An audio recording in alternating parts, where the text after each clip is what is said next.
Today, let's talk about failure. Why do so many startups fail? And I want to talk about the 3 top reasons why I've seen companies fail at a very early age.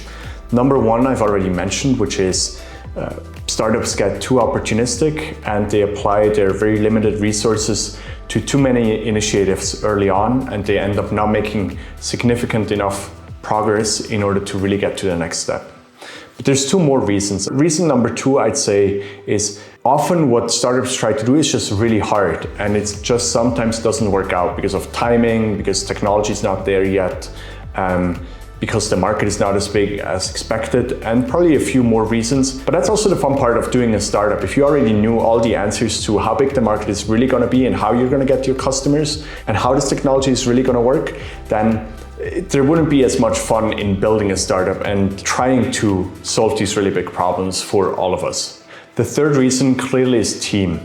Starting a company with someone else is like getting into a marriage. In fact, you're probably going to spend more time with your co-founder, at least for a certain period of time, than you are going to spend with anyone else in your life. There's going to be all kinds of emotional dynamics, economic developments, and just reality that's going to hit you sooner or later. And what I often see is that startup founders don't treat it as if they were getting married. They get together with a co-founder purely based on skill and not based on attitude and personality. And over time, those misalignments just show and the company eventually blows up, unfortunately.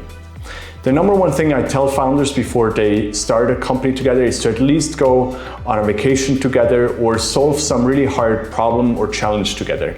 That could be prepare for a marathon and run it together, or some sort of more intellectual challenge, but just test your relationship under stress. One thing that I always like doing is going into escape rooms, and that's kind of a light version that's super easy to do on an afternoon. So that's it. The top 3 reasons why startups fail from my perspective is number 1, they're being too opportunistic.